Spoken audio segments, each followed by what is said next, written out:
Исти очи, Горијан Петревски. Девојчето со флейта. Јоргован, кој сака Јоргован? Викаше момчето поминувајќи низ возот. Најубав Јоргован од клисурата. Многумина од патниците подаваа рака кон свежите китки што ги нудеа. Зашто? Во градот јоргованите веќе прецутуваа, а тука, во таа дива клисура, што туку расцутеле. Најмногу во цвеќето се загледуваа и го купуваа дамите, а мажите остануваа порамнодушни. Така и вагоните замирисаа на свеж јоргован. Некои од патниците го познаваа момчето, особено оние кои почесто патуваа со возот. Ангел, му довикнуваа. Здраво, им отпоздравуваше тој. Да побрзам, зашто другиот воз само што не дошол. На станицата во клисурата возовите се вкрстуваа. Тука и да се пречекаше подолго време беше добредојдено за патниците. Тие стоеа на прозорците од вагоните и вдишуваа свеж воздух. Клисурата беше прочуена со својата бујност, а низ неа течеше како кристал прозирен поток. Од двете страни на потокот свежеше шума од јоргован. Тоа и даваше белек на клисурата, ја правеше необична и возбудлива. Јоргован, купете јоргован, продолжуваше да нуди момчето. Ваков јоргован нема во градот. Во другиот вагон гласот допре до едно девојче кое патуваше заедно со мајка си. Колку необичен глас, мамо, и рече. Како и секој друг, ја одврати таа, продолжувајќи да го чита весникот. Утре ми е роден ден, се досети девојчето. Ако дојде кај нас, ќе купиме јоргован за дома. Ќе дојде и овде, и рече некој од патниците. Туку ајде ти одсвири ни уште нешто. Може, само кога ќе тргне возот, има време додека застигнеме. Во разговорот се вмеша и други патници, и тие бараа да им засвири. Таа ја дофати флейтата, а звуците се разлеаа и во соседниот вагон. Свирењето го привлече и Ангел, продавачот на јоргован од клисурата. Тој пат застана и слушна флейтата. Одеднаш нешто како да му растрепери во него, скриен глас, кој како да доаѓаше токму од лавочините на клисурата, но дотогаш нечуен, непочувствуван. Во рацете имаше уште 3 китки јоргован, а кога влезе во вагонот, од каде што доаѓаа звуците на флейтата, виде млада флейтистка, можеби негова врсничка, толку нежна. Тој како да занеме од изненадување, се стаписа во место. Таа имаше сини очи како неговите, толку слични, а косата долга и руса, бујна. Колку необично девојче, помисли и остана загледан во неа. Но и таа одеднаш престана да свири и го вртеше збунето инструментот во рацете. Пред себе виде појава на стројно и убаво момче, добро облечено. Таа, гледајќи филмови, беше навикнала на бедно облечени продавачки или продавачи на цвеќе. Тие повеќе изнудуваа со жалување, овој пат таквата представа како да исчезна. Двајцата се гледаа немо. Всушност, нејзи се допадна гласот, но толку убаво момче не очекуваше. И тоа тука во таа клисура на едно случајно патување со воз. Тој имаше црна коса, сини очи, како и незините, а беше чист и уреден. Кога береше јоргован, се пресоблекуваше во стари алишта, а потоа пак се облекуваше во нови и заличуваше веќе на сериозно и прибрано момче. Утре ми е роден ден, пак прошепоти девојчето, да купиме јоргован. Што се случува, мила моја, се насмевна мајката, како да се збуни. Не, се бранеше девојчето, колку убаво мириса. Еве, купи си јоргован, и рече мајката и посегна во джебот. Не треба, овде толку многу го има. Не ги прифати момчето подадените пари. Тој ги даде на девојчето китките и побрза кон вратата на вагонот, зашто во меѓувреме помина возот што го очекуваа од спротивната страна. Утре е 7 мај, мојот роден ден, му довикна девојчето. Да бидеш среќна, и одврати момчето, мојот роден ден е на 1 март. Секако да се случи за миг. Таа дури и не најде за згодно да му се заблагодари. Тој веќе беше долу, а возот требаше да тргне. Другите патници стоеа на прозорците и си ги одмараа очите во зеленилото на клисурата. Девојчето на брзина скина лист од тетратката што ја носеше во чантата и уште побрзо ја запиша својата адреса. Кондукторот со свиреш даде знак дека возот може да тргне. Локомотивата испиште и ја напушти станицата во клисурата, а таа истрча на прозорецот. Го фрли листот и предложи поздравно да му мафта на момчето, се додека возот не се изгуби низ клисурата. Еј, се израдува Ангел, чекајќи да го дофати листот хартија. Таа ми ја даде својата адреса. Но овој пат ветрот беше безмилосен. Тој го извиши листот високо во воздухот, а потоа го понесе кон клисурата, како да имаше крилја. Тој леташе, не баре птица, како заинает. Возот веќе беше далеку, а со него замина девојчето со флејта и со 3 китки Јоргован. Толку му преостанаа, а да имаше повеќе, не знаејќи зошто сите ќе ги дадеше. Незиниот лик, како блесок, го понесе во себе. Зошто? Во својот живот сретнувал и други девојчиња, таа како да се врежа во него. Секој детаљ на ликот и го забележа, му стана немир. Заре може одеднаш да се засака, еден поглед и толку.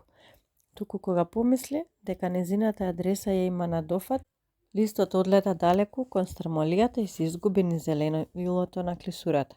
Може би ќе го пронајде, тој ги знаеше сите патчиња, проводни и непроводни, а и забележа каде се изгуби. Во секој случај ветрот направи лоша игра, само да не слетел во водите на потокот. Тогаш му нема спас, така си мислеше Ангел, кога без страф ја пребаруваше клисурата, а беше вешт во искачувањето, тука пораснат, така што би можели планинари, алпинисти да му завидат. Но парчето хартија како в земја да пропадна. Кога свати дека залудно го бара, нешто се вознемири во него, се почувствува тажен и сам, најсам на светот. Зошто такво чувство одеднаш? Прв пат во животот тоа му се случуваше. Писмото никогаш не ќе можеш да ја гупати, а таа можеби ќе очекува да ја се јави или ќе го заборави. Ако тоа веќе не го направила уште истиот час додека патуваше со возот. А и зошто толку би се сеќавала на него? Обично момче од дивата клисура. Но зошто му ја даде адресата? Можеби од благодарност за подарениот Јоргован. Се испреплетуваше во него, а ништо од сето тоа со сигурност не можеше да се го објасни. Тој ден не го најде листот со адресата, а убав ден мајски и сончево прозрачен, но нема да се откаже од пребарување на клисурата и веруваше дека ќе го најде, доколку водата не го понела со себе. Ангел се враќаше кон дома возбуден и вознемирен, но и празно се чувствуваше и од средбата во возот со младата флейтистка, а и од она што му го однесе ветрот.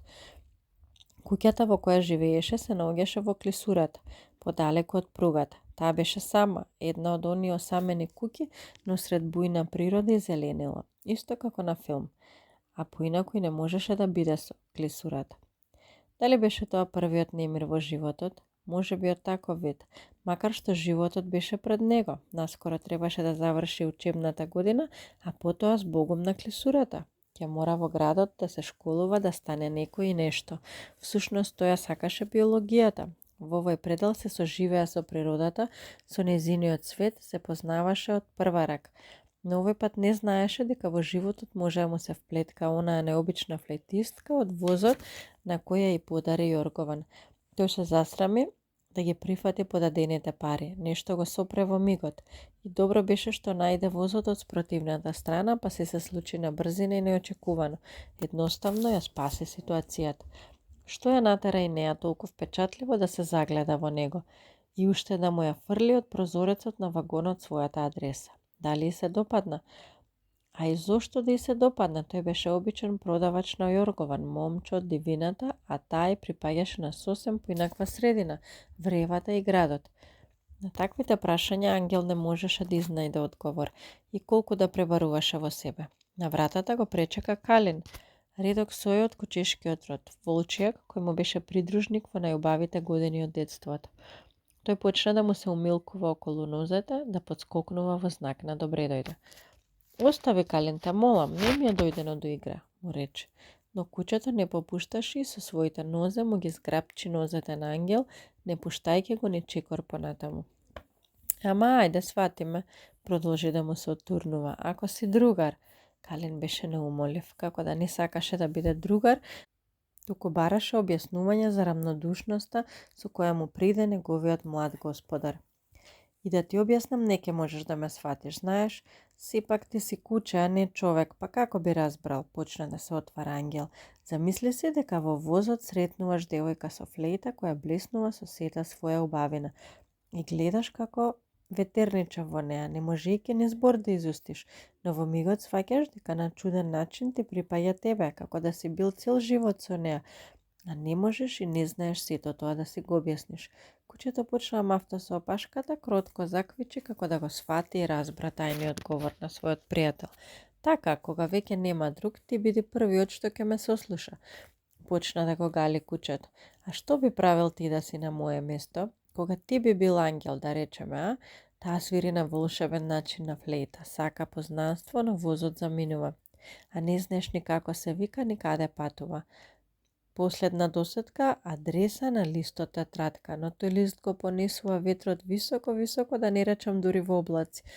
Лета со него над клисурата и се губи некаде низ неа. Кој може да го пронајде? Може би водата го однела. Се пребарав, ама без успех.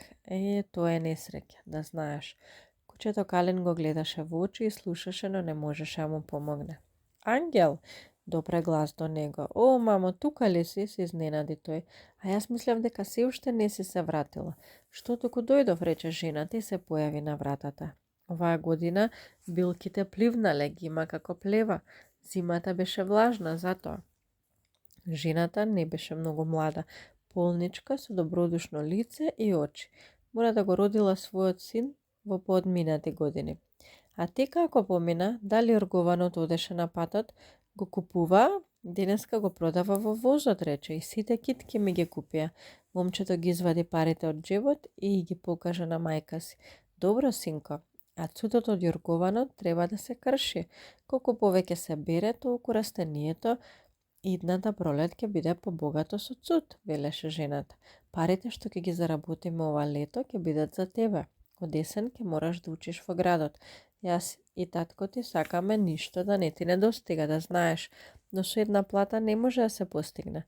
Таа го гушна и не помисли, не насети од каде би знаела какви случаи доживеа тој во возот. Беа тројца во семејството, мајка, татко и син. Таткото работеше во железница и беше одговорен за тој дел од пругата. Рече си сиот свој живот го поминаа во клисурата. Беа соживеани со тој простор, сами, но здрави.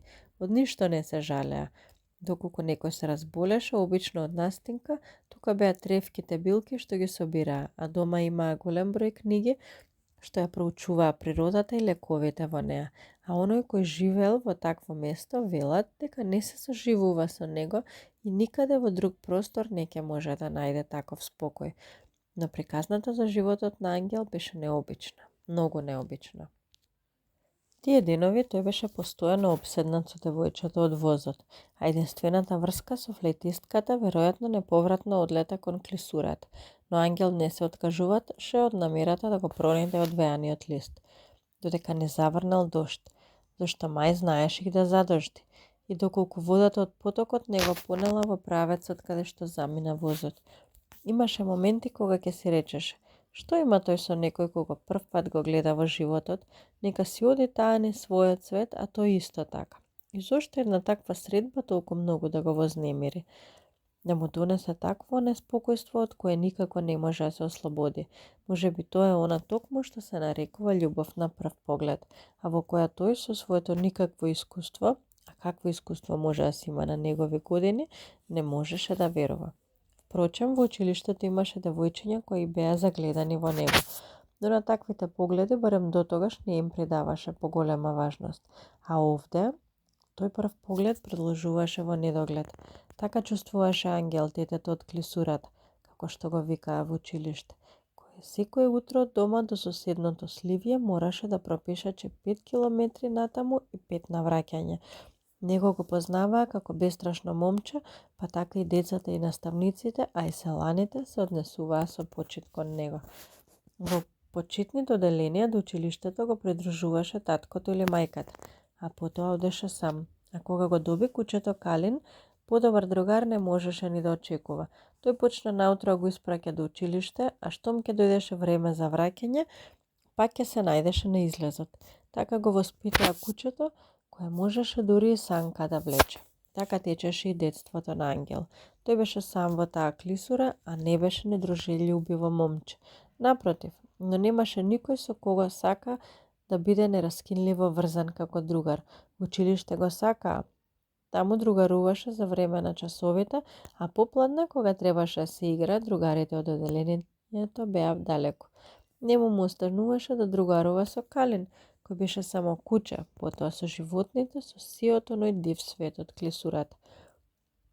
Тука го знаеше своето местенце, каде се гнездат птиците, какви се нивните навики. Ја наблюдуваше природата и секојдневните настани во неа. Тој знаеше како дише клисурата. А и тоа попладне, кога се врати од училиште, заедно со кучето Калин, отиде во клисурата само со една мисла, да го пронајде листот со адресата. Ајде, Калин, да бараме, му рече. Додека не го најдеме, не ќе можам да се смирам. Кучето ги крена нозете на неговите гради, пријателски го лизна со јазикот и послушно тргна со момчето. Мај беше длабоко навлезен. Клисурата дзунеше од птички гласови, а јоргованите веќе прецутуваа. Сега Ангел не мораше да го бере цутот и да им го нуди на минувачите на автопатот или на патниците од возот. Тој беше решен да ја пребара секоја грмушка. Се обедуваше да го одреди летот на ветрот, страната каде што би можело да го одвее. Потрагата пак почна, како и претходните денови, тоа со Калин, верниот Калин, кој во зима знаеше да зацепи низ снегот и да му направи пат на својот другар. А во пролет беше најубаво, милина да се патува, но и неговите беа добри луѓе и во лошо време го придружуваа. Во почетокот тоа го прифаќаше, а како што растеше, така почна и да се срами тие да го испраќаат и пречекуваат од училиштето, да не помислат дека е плашливец, кукавиц. Затоа што тоа не само што не беше, туку стравот беше непознат за него, а возот рано поминуваше за да може со него да патува. Требаше 2 часа да чека до почетокот на часовите. Напладне доцна се враќаше и пак требаше да се соочи со истата приказна. Од друга страна, и со него да патуваше, пак ќе мораше да пропешачи 2-3 километри од станицата до училиштето во Сливија. Сушност, никој не предвидел дека во таа дивина ќе живее некој момче по име Ангел и според неговите потреби да создаде возен ред во железницата. Така си мислеше детето од клисурата. За се можеше да размислува Ангел, но овој пат најмногу дали ќе го пронајде листот со адресата од младата флетистка од возот. Бара, во еден миг Калин се стаписа во местото и го предупреди момчето на опасност. Кога Ангел погледна, имаше што да види. Во коренот на еден џбун гнездо со штотоку изведени пиленца. Ги препозна потомците на сеницата цутитрен. Така ја викаа птицата која со песна се јавува во време на дреноцутот и меѓу првите ги изведува своите малечки во гнездо сместено во дупките и шуплините на дрвјата. Но додека 5 голи главички со подадени клумчиња чекаа храна, до нив беше се прикрала шарка отровница. Ништо страшно за Ангел, него не му беше прв пат да се сретне со змија. Уште и кога го носеше стапот со метален шилец од едната, а кука на другата страна, тогаш не беше ни чудно што на змијата Арно не се пишува. Тој знаеше дека смртта на змијата е во главата, а на смокот во неговата половина, со чија помош вешто се движи. Но ако змијата е подла и опасна, од смокот немаат право луѓето да се плашат и да го прогонуваат. Тој е чистач на околината, ја треби од штеточини, а приказните за него како опасност немаат уверлива основа. Така, Калин, ги спасивме, му рече на кучето, закопувајќи ја змијата под еден од камењата. Добро е што ја откри, инаку цутидринот ќе останеше без потомство оваа пролет. А сега да продолжиме. Но без успех, листот хартија, ветрот како да го одвеел дури до облаците и таму го оставил. И пак си го замислуваше ликот на флетистката, толку јасен и примамлив. Како со години да ја познаваше, како да бил нераскинливо близок, да толку многу му недостига. Не постоеше надеж да се пронајде парчето хартија што го фрли девојчето од возот. Ништо, Калин, нашите пребарувања се залудни, му рече на кучето. Подобро ќе беше да не ми го потфрлеше листот со адресата. Може би немаше толку многу да ми биде жал. А вака, таа посака да се зближи со мене, ветрот го спречи тоа. Што би рекол ти на сето тоа? Кучето почна да го влече кон грмушките. Но што можеше да биде? Тој тргна по него, а тоа го однесе крај оган, чиј жар се уште не беше изгаснат. Предупредувањето сепак беше оправдано. Иако беше пролет, огнот можеше да се пренесе на грмушките и да ја зафати шумата. Тоа ли, многу си умен, поумен од што тој што го запалил огнот. Пред 3 години тука се случи шумски пожар. Таа слика и во куќето како да се врежала. Од тогаш свати што значи оган и знаеше да предупреди на опасноста од него. Ангел донесе неколку грсти вода од потокот и го изгасна огнот. Веројатно некој рибар утрината го запалил за да се згрее, но може ли да го изгасне? Кога момчето догледа загорено парче хартија крај огнот, одеднаш се сепна и го дофати. Беше лист од тетрадка, малку пожолтел, поточно преполовено парче хартија. На него останала само уште една буква А, но тоа ништо не значеше. А дали беше од името или презимето, и тоа не беше важно. Со буквата А почнуваат многу имиња и презимиња. Веројатно рибарот ја употребил хартијата за потпалка на огнот. Ангел во едно беше сигурен. Тоа е толку бараниот лист со адресата од младата флейтистка, а со една буква не може да се одгадне тајната. Но сега му беше уште потешко и толку беззначајно се почувствува. Како можеше се да се сврти против него? Можеше ли да го снајде сето тоа? Ова ти се вика среќа, Калин. Едноставно ти доаѓа да се избезумиш. Пак му се обрати на куќето. А може би се вика Ана. Такво име носат аристократски девојчиња кои свират на пијано, виолина, флейта. Таа е од таков род. Но и јас, мојот железничар и мојата билкарка не би ги заменил за сите аристократски родители на светов. И покрај тоа што знам дека тие не ми се мајка и татко. Кучето ја слушаше исповетта на својот пријател, сомилкуваше околу него и послушно го гледаше во очи. Во тие мигови, не знаејќи сето тоа да си го објасни, Ангел се почувствува најсам на светот. Легна на тревата под еден од јоргованите и тивко заплака. Беа тоа први солзи што ги пролеа откако се замомчи. Длабоко во себе се засрами од нив, но ги пушти да му потечат. Дали од љубов, дали од немоќ. Први нејасно пролеани солзи кои не можеше да си ги протолкува, а сепак знаеше дека имаат сини очи, исто како неговите. Таа замина со возот, а она што го остави зад себе го одвеат ветрот, потоа го изгоре огнот, но незиниот лик му се врежа во свеста. Заживеа во мислите, не можеше да се ослободи од него. Уште и горчливото сознание, ако е судено со некого да се разминеш, се ќе се сврти против тебе. Мај, таа пролет беше убав и вознемирувачки за момчето од клесурата, но и набрзо заминуваше, а со тоа брзо завршуваше и учебната година.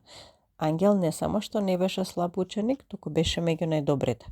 И покрај тоа што секојдневно мораше здраво да пропатува, па му остануваше помалку време за учење, а таа пролет се случија познатите настани од возот. Промената кај момчето ја забележа и неговите дома. Нешто не е во ред, му рече еднаш мајката. Не беше ваков ти допред известно време. А што не би било во ред, мамо? Не знам, јас само така, ги крена рамениците таа. Дај Боже да не сум во право. Но многу си ми замислена оваа пролет, ете тоа. Може би затоа што од есен ќе мора да ја напушти клисурата, па затоа се вмеша железничарот. Туку така не можеше да се оддели од својот дом. Ај да знаеш, тате, нема да ми биде сеедно, рече Ангел. Ете и вие цел живот сте останале овде и мора да признаете дека не ви се напуштало ова место. Не, синко, од ваков предел тешко се бега. Уште и ако се соживееш, никако не се напушта. Го носиш во себе ем како осама, ем како потреба, се сложи таткото. Нашето е долга приказна. Мене тука ми беше работата, навикнав на овој простор, па не можев, но и да можев, а мајка ти се врза за мене, за билките и тревите, какви што секаде ги нема, и така цел живот. Потоа дојди и ти. Арно, ама не сакаме да останеш цел живот овде. Мора да се школуваш, да си ја побараш среќата, продолжи мајката. Се што имаме, тоа си ни ти. Ке ни биде тешко да се разделиме, ама така мора да биде. Јас сакам да учам, прифати Ангел, а знам дека оваа клисура ќе ми недостига. Најмногу ќе знаеш кога ќе заминеш од неа, му предведе таткото. Сега се уште не можеш да сватиш. Овде си со нас, не дошол тој ден. Ех, како помина пусто време, како вчера да беше оној ден кога ни дојде, воздивна мајката и се наполнија очите со солзи. Колку ти се израдувавме, каква радост ни внесе во куќава, а беше толкав како прстов кога те најдовме пред врата. Тажно се насмевна таткото и го гушна момчето. Толку мал и незаштитен, та се помислевме дека од Бога си неиспратен како најубав дар, ангелите те донеле. Ангели, ами што, вакво дете не доаѓа туку така, продолжи да солози жената. Никогаш до тогаш посрекни не сме биле, зарем не војдане? Така е, Дафино, двајцата се радувавме. И долго се колевавме дали да ти кажеме, да не сгрешиме, продолжи исповедта на таткото. Зашто не сме учени луѓе, да знаеме дали треба да си ја знаеш вистината за себе или не, но си рековме, подобро ние да ти кажеме, отколку некој друг кога ќе тргнеш на училиште. Таквите нешта, синко, тајна не остануваат. Мамо, тате, колку ве сакам, извика Ангел и двајцата ги гушна. Многу, многу ве сакам. Ама ти сега си наш, му рече мајката. Тоа беше уште од првиот момент кога те здогледавме, рече и таткото. Знам, знам. Вие сте ми се во животот. Друго и немам, а и не ми ни треба. Оној што ме родил, ако толку многу ме сакал, ке ме задржал крај себе. Не мисли на тоа, сине, го милуваше мајката. Веројатно така требало да биде, имало нешто. Толку и ние знаевме да ти раскажеме за тебе. За да знаеш, ни рекоа, се појавила жена, слегла од возот со бебе на раце, а потоа исчезнала, како в земјата пропаднала. Пак ја повторуваше таткото многу пати до тогаш чуената приказна. Друго ништо не знаеме и го чуваме кутичето со име, без презиме, датум и година, без место на раѓање. Немавме деца, некој тоа го знаел. Добро бил упатен во работите. Пријавивме и замоливме да не ни ја растураат радост. На тоа да остане. Така и беше. Тројцата останаа гушнати, толку нераскинливо, не баре се исплашија дека некој може да ги раздели. Но Ангел и покрај тоа што насетија дека нешто се случува со него, овој пат не им ја откри тајната.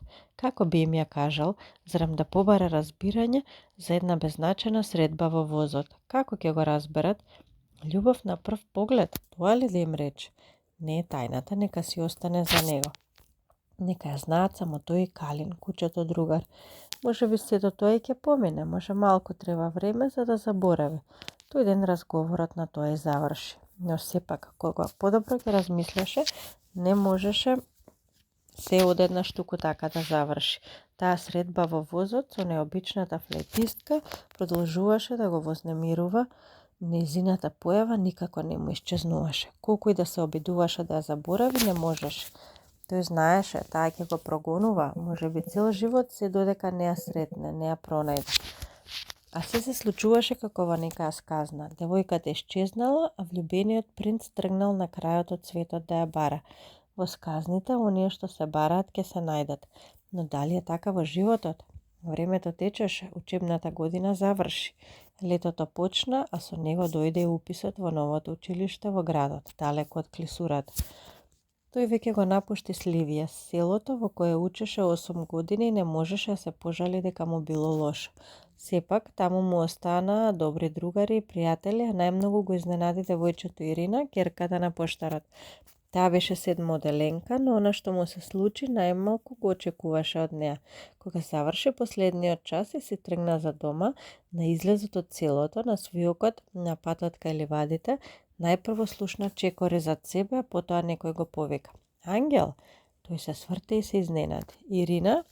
Таа се загледа во него, а во јадрите зелени очи кои беа убав контраст на изразито црната коса, забележа солзи. Ова е за тебе, му рече. Писмо за тебе. Тој го прифати, но не се збуни, барем тоа не го покажа. Таков беше горд и присебен, постојано подготвен да остане на нозе. И додека гледаше во писмото, Ирина како во мигот да летна, ја снема. Не можејќи да ги задржи солзите, таа со прекор се загледа во него, а истовремено тој поглед беше полни со нешто друго. Потоа се затрча назад, од каде што и дојде, па така разговорот изостана. Ангел ја повика, но таа не го слушна. Ништо веќе не можеше да ја задржи. Момчето од клисурата го отвори писмото и одејќи патем почна да чита. Застана под една од врбите крај ливадите. Зарем е можно? Писмото беше од Ирина. Таа му пишуваше дека го сака, премногу го сака, но сите години тој бил рамнодушен кон неа, не ја забележувал. Како тоа? Па таа му се допаѓаше не само нему, туку и на други момчиња, но веруваше дека други девојчиња повеќе го сакаат, а незините погледи беа најстудени за разлика од погледите на другите. Дали тој не можел да ги забележи или Ирина не знаела да му ги упати? Беше тоа убаво писмо, долго, па го препрочита. Беа тоа топли зборови кои малку го вџашија, но зошто таа не го дочека неговиот одговор? Дали не требаше да го добие очи во очи, може би сега кога тој си заминува, или кој може да одгатне што се случува и во главите на девојчињата? Во секој случај беше тоа необичен час за него. Како ќе биде обичен кога Ирина му се заколнуваше на љубов до гроб, а тоа го дознава последниот ден од учебната година. Последната учебна година кога не му останува ниту еден час кој би го вратил во клупите на Сливија. Сето тоа на некој начин го растажи. Го нурна во размислување за минливоста на времето. Почна да растреперува нешто во него.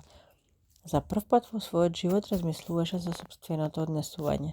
Дали навистина е толку студено момче како што му пишува таа? Може би има право.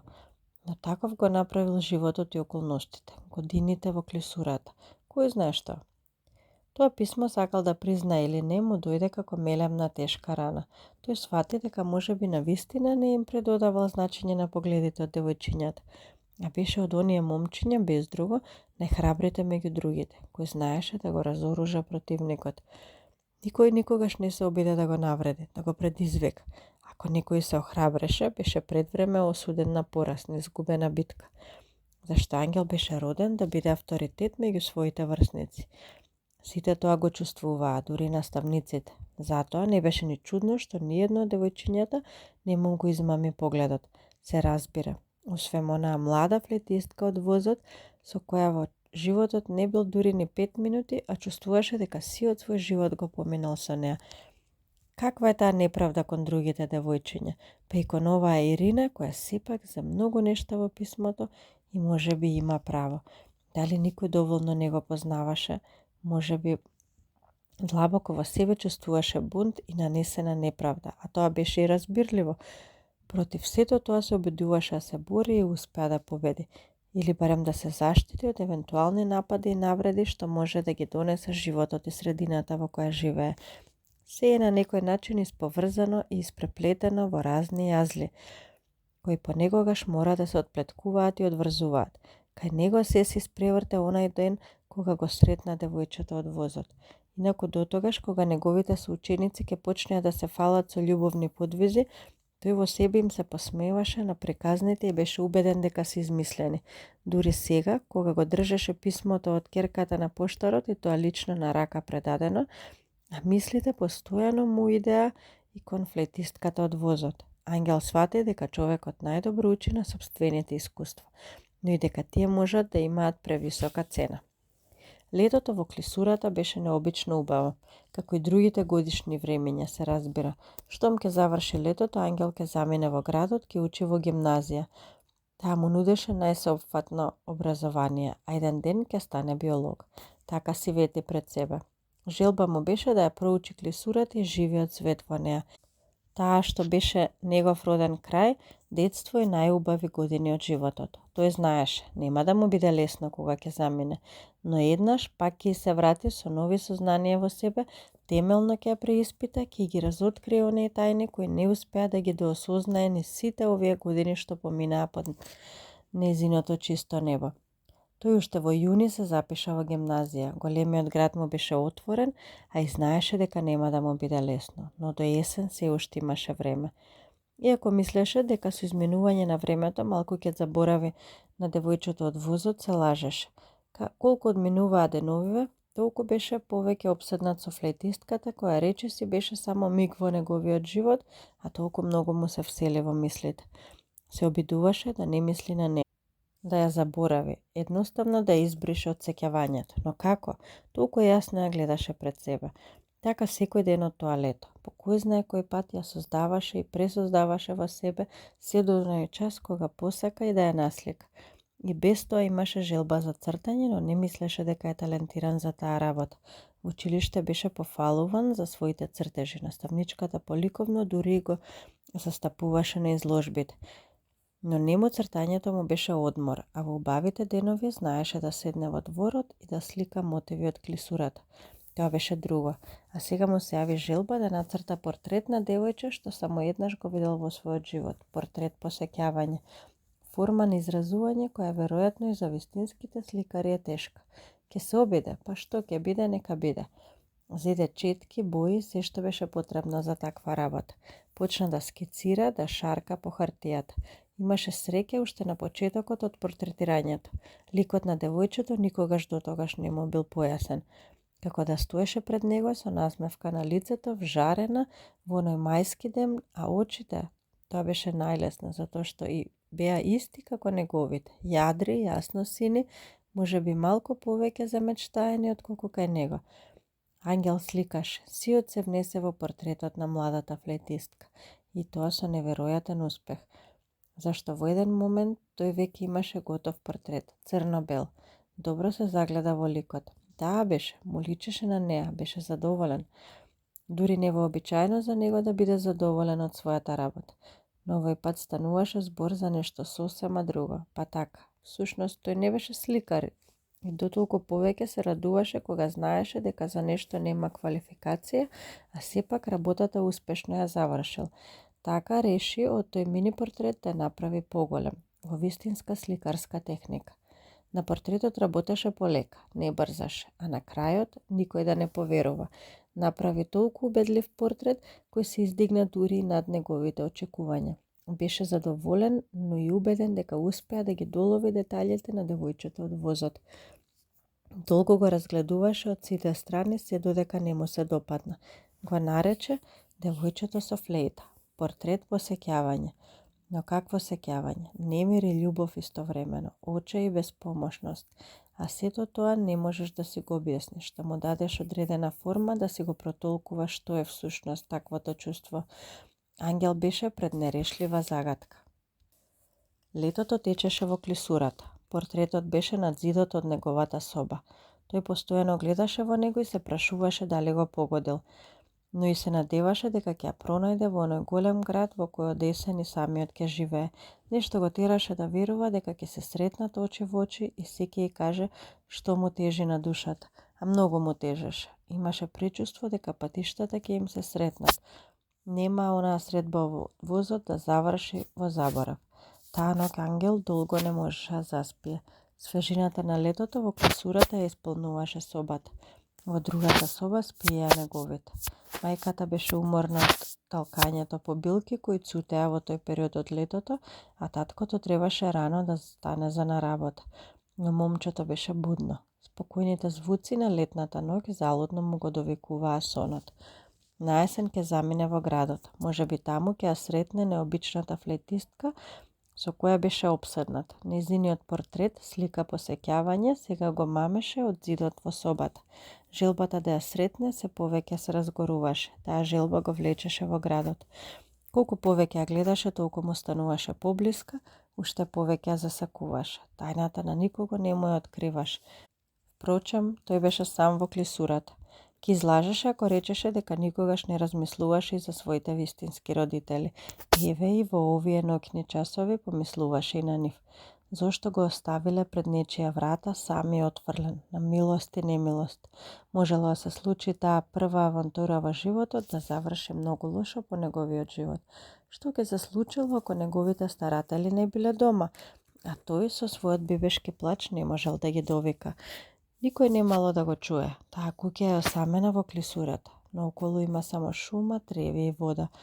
За среќа тие го нашле заспан, добро завиткан во пелените, го внеле во собата, па дури му се израдувале. Тие добри луѓе што не можеле да родат свое дете. Најпосле, зарем е тоа толку важно? Тие го сакаат како роден син, а тој како родители вистински и повеќе од тоа, кога би се појавиле оние што го родиле, уште кога би побарале да го одземат од овие благородни луѓе, Ангел без двоумење ќе им рече: не, Господа, не обидувајќи се да ми го вратите она што еднаш што ми го одзеле. Ви благодарам за великодушноста што ја искажувате кон мене, но го кажав својот збор. Немојте да ги навредите овие луѓе на кои им припаѓам по силата на срцето и душата. А овој пат простете ми, но силата на крвта ја изгубила својата моќ. Со ова сите наши разговори се завршени, за сите времења. Што би направиле кога би ги слушнале овие зборови? Дали ќе заплачат? Може би. Но овие што го изгледаа, сигурен беше во тоа, не ќе можат да ги задржат солзите. Тој ги познава.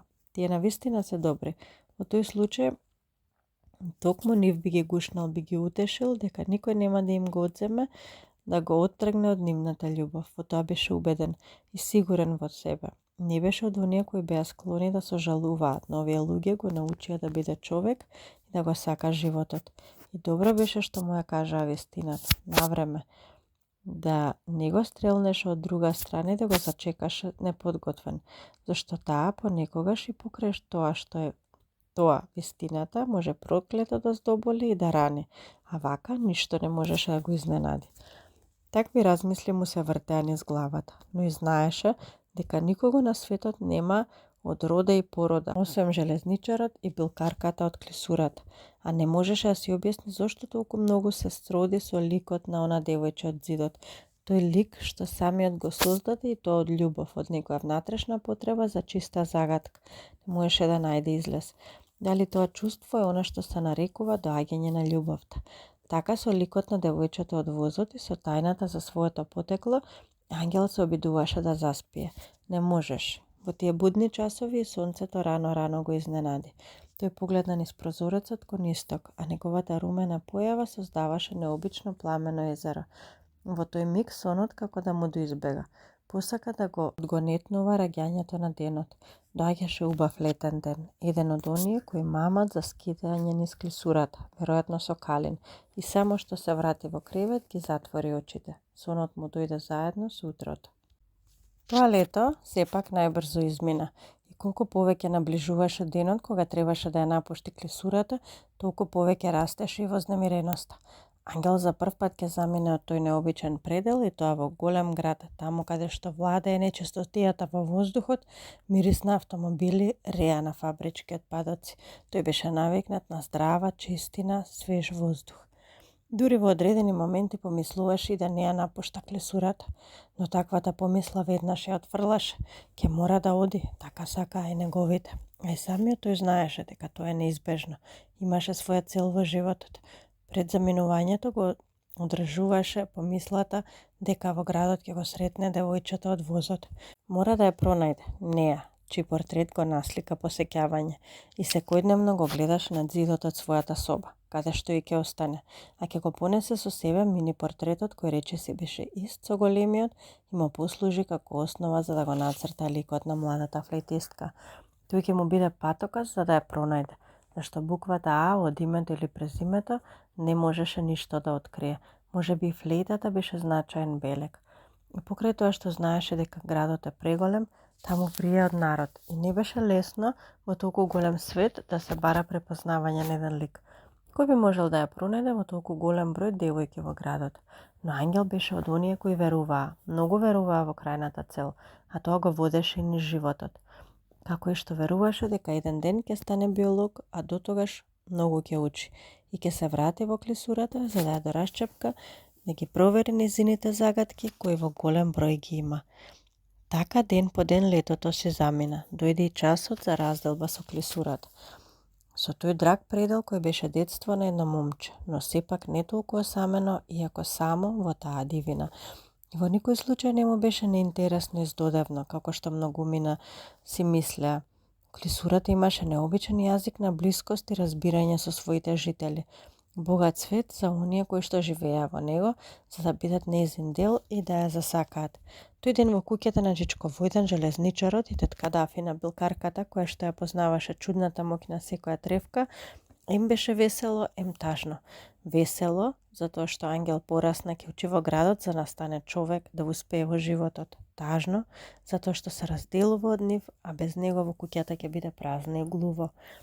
Разделбен ден за тројца, кои заедно беа многу посрекни, а сега таа тројка се оштрбнуваше. Толку ми е жал што се разделуваме, но мора, синко, велеше мајката, мора да знаеш, срцево ќе ми припукне кога ќе помислам дека ќе бидеме без тебе. Живот е тоа, а во него ти треба да станеш тоа што ние не успеавме, дете мое, му зборуваше таткото. Ние ги поминавме овде годините, а твоето место е во друг простор. Ама јас толку многу го сакам овој крај.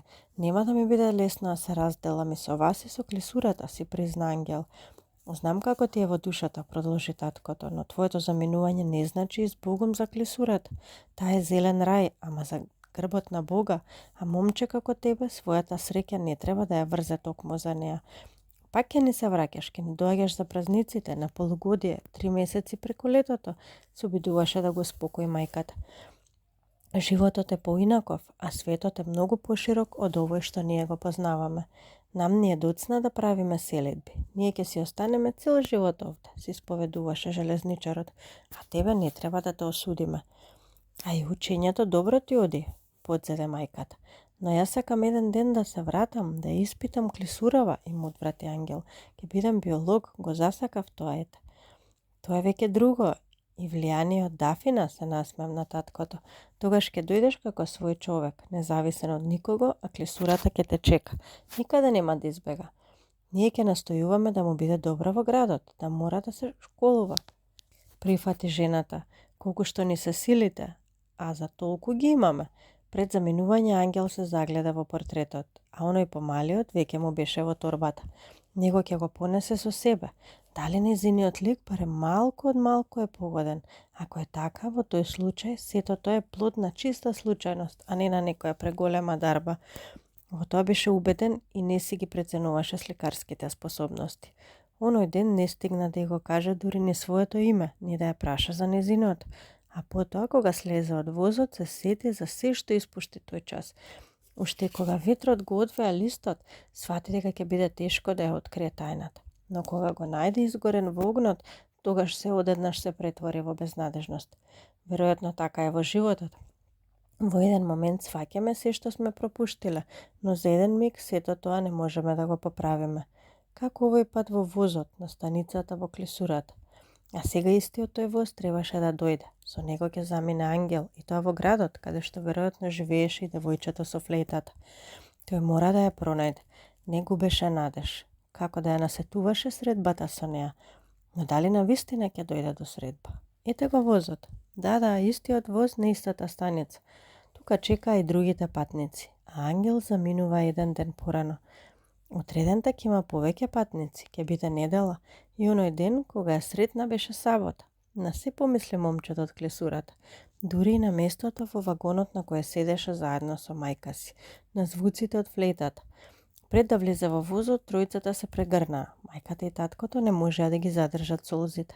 Тие заплакаа, почувствуваа како да сакаше да им избега, да замине, пак да ги остави сами, како пред 15 на години. Тој се засрами да заплаче, па затоа ги пригуши солзите. Плачот му застана во грлото.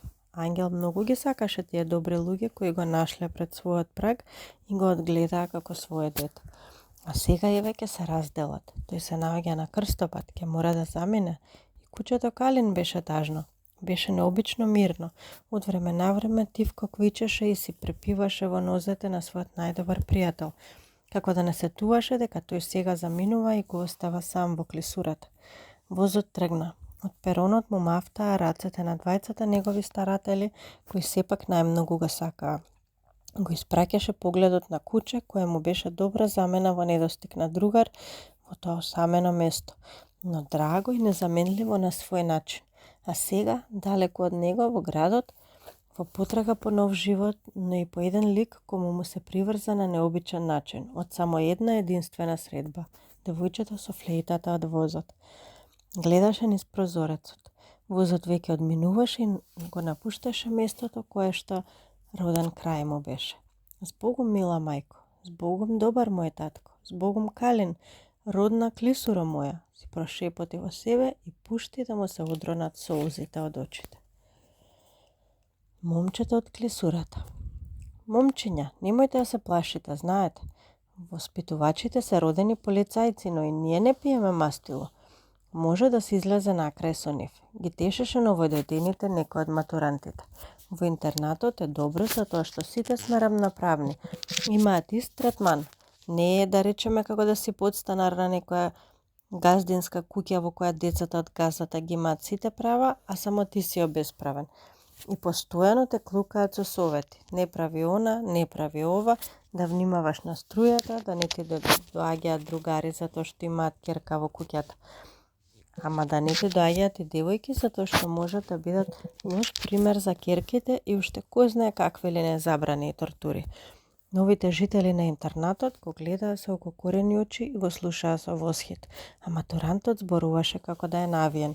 Ви велам, подобро ќе ви биде овде, но немојте да мислите дека и во интернатот тече мед и млеко. Па кога сакаш можеш да го подадеш канчето и да ти го наполни некој. Ајде Крокет, не обесувај, му подвикна некој. Те чекаат во кујната да ги излупиш компирите. Утре си дежурен. Малку морген, му одврати матурантот Аритон Лазаревски, наречен Крокет. Има други што ќе лупат компири, а мојата задача е да го средам приборот за утрешниот појадок. Џомба прва класа, брат. Оние што се беа насобрале околу него се разочараа што мора да го прекине говорот. И сите што беа во негова близина мислеа дека се здобиле со неговата наклоност, веќе станале добри пријатели со него. Но тој мораше да побрза во кујната, да се јави на задача. Интернатската зграда беше голема градба. Во неа веќе се вселуваа новите жители. А нови беа оние во прва година, збунети и замислени, додека другите од погорните класови има искуство, го познаваа интернатскиот живот. На почетокот од учебната година и градот беше преполн и жив. Сите се беа вратиле, го преплавиле, почеток е на уште една нова битка. Ангел беше сам во собата. Другиот кревет се уште беше празен. Собите во интернатот беа мали, но затоа пак во нив имаше по 2 кревети. Тоа беше предност, а интернатот на добар глас, нов и современ. Дури имаше соби и со по 1 кревет, а беа резервирани за најдобрите, оние што покажуваа особени резултати. Но таквите резултати можеа да ги понудат матурантите. Кој ќе му биде другар на Ангел во собата? Годината веќе почна, него се уште го немаше. Некој мора да дојде, нема да биде сам, зашто се уште не покажал заслуги и особени резултати. А клисурата беше далеку зад него. Таа остана како драг спомен, како роден крај од каде што си заминал. Многу ти не достига, па потајно го оплакуваш во себе. Така се почувствува момчето од клисурата во интернатската соба 111. Тој слезе долу, беше време за вечера. Не му се јадеше. Во клисурата живееше речиси сам, а никогаш не почувствува таква осаменост како оние денови во интернатот. И тоа меѓу толку врева и бучен живот. Токму сега свати дека осаменоста се мери со други аршини, па човек може да живее во средиштето на земјата, меѓу многу луѓе, но пак да биде сам. Или да стигне до крајот на светот, на пуст остров, а пак да му биде интересно. Но овој пат Ангел посака да му дојде некој со кого што ќе ја подели собата. Не сакаше да биде сам, а можеби ќе се погоди некој добро момче. И тој ден никој не дојде. Дојде наредниот ден. Ангел што туку се врати од училиште, легна на креветот, ги стави рацете под глава и се загледа во таванот. Потоа извади рамката со портретот од кој го гледаа очите на девојчето од возот. И по кој знае кој пат се прашуваше што има тој со сето тоа и зошто толку многу размислува за неа. Тоа е исто како да го прогонуваш ветрот и мислиш дека некаде ќе можеш да го дофатиш. И бидејќи таква можност не постои, сакаше од се да се откаже, да не мисли веќе на неа. Но како? Колку и да се обидуваше, не можеше. Додека размислуваше, некој тропна на вратата од собата. Потоа на праг се појави момче со рујса залижана коса и куфер наменет за патување во странство. Крста од Рамна, му се представи момчето, подавајќи му ја раката. Ангел, си го каже и тој името, прифаќајќи ја раката на новодојдениот. Ангел, од каде си? Па како да ти кажам? Ке ми кажеш како што е, сигурно не си бездомник, мора од некаде да доаѓаш, зар не? Доаѓам од клисурата, си слушнал за неа? Охо, вела дека било убаво место, му рече Крста. Позната е таа твоја клисура. И убава е, навистина. А мојата Рамна е како широко поле, плодна земја, но и таму е убаво. Таква беше првата средба со новиот другар. А ти што учиш, го праша Крста додека го распакуваше куферот. Гимназија? Опа, се изненади тој. Не е лесно да се учи гимназија. И не е, му одврати Ангел. Би збуделел од учење во такво училиште, си призна Крсте. Мене ми е доволно угостителското. Знаеш, ке бидам готвач, ме бидува за таа работа. И тоа не е лесно. Се разбира, не е едноставно да се подготви нешто добро за јадење, а за мене е, верувај ми. Ти верувам, можам да ти направам разни салати. Дали си пробал некогаш салата од глуварче? Не, никогаш. А од сладка папрат? И таква не. И да гледаш, но се ќе пробаш. А може да бидеме другари? Зошто да не? Ке делиме иста соба. Може би ќе ме преместат во друга соба. Така ми рекоа, ма сега за сега заедно сме. А зошто да те преместат? Гимназијасти и угостители не одат заедно. Тоа не е важно и не е ангеларно, велиш. Може би ќе останеме заедно. Ке угостителите нема слободни места. Ако се ослободи, а ти зошто доцниш? Зошто? Оди со дедо ми, разбери се. Вели може некој ден подоцна, на почетокот се уште не се учи. Нема таков стег во наставата, почна да објаснува Крсте. Па така си останав неколку денови да му помогнам во бербата на гравот. Крсте беше зборлесто и отворено момче. На Ангел му се виде дека има чиста душа и посака да останат заедно во собата. Но и Крсте истото го мислеше за Ангел. Потоа новодојдениот почна нешто да вади од куферот. Најпрво елементи од некаква жолта, долга цевка, необичен стап, што ли, елементите ги вовре еден во друг и излезе дека е тоа необична сурла. И уште кога од куферот извади гајдата, на Ангел му стана јасно дека новиот другар е необичен и дека ќе биде весело во собата. Таквата претпоставка се потврди уште истиот час. Тој ја намести на лесен и едноставен начин и почна да дува во неа. Откако ја наполни, таа пушти звук од себе. Момчето му дувна да свири. Ангел најпрво зачудувачки гледаше во него, а потоа кога спиштеа звуците, гргна и тој во смеа. Од срце се смееше. Долго време толку сладко не се изнасмеал. А Крсте со занес свиреше ли свиреше. Истовремено и катот од интернатот се раздвижи. За кусо време се насобраа толку љубопитни глави, така што собата и онака мала и тесна не можеше да ги собере. Мораше да се отвори вратата за да се најде место за љубопитните. А Крсте продолжуваше со леснина да свири, како искусен гајдачија. Некои од нив се смеа, а тројца се фатија дури и оро да играат во претесниот простор. Кога одеднаш некој предупреди: Шерлок Холмс! Сите замолкнаа. На вратата се појави висок човек со необична ала Шерлок Холмс шапка на главата. И Крсте го одложи свирењето, но гајдата продолжи да испушта звуци се додека не се испразни. А воспитувачот, кој знаеше да се прикради на секоја сплетка во интернатот да ја разоткрие, мораше на тоа да причека. Всушност и прекарот што го носеше го имаше заслужено. Настана тишина. Како се викаш, момче, праша? Крсте гајдаџиски од Рамна. Аха, добро, но си ја почешка главата воспитувачот. Дојде пред 5 минути и толку врева создаде. Успешен почеток, нема што. Во нашето семејство од време имало добри гајдаџи. Тоа го потврдува и презимето, почна да објаснува момчето. А јас сум најмладиот од нив и имам задача да ја продолжам историјата на Гајда. Тоа никој не ти го забранува, можеш колку сакаш да свириш. Арно, ама... А сакате ли да ви засвирам нешто за душата? Нешто на што во мојата Рамна никој не може да остане рамнодушен, а да не заигра. Друг пат и на друго место, одби тој. Овде не. Но интернатов има културно-уметничка традиција, па ќе можеш да се покажеш. Впрочем, овој Шерлок Холмс, поточно воспитувачот, Анастас Пандилов, веројатно не е лош човек. Така помислија и Крсте и Ангел. Животот во интернатот, барем тој час, изгледаше весел, а најмногу по заслуга на Крсте од Рамна.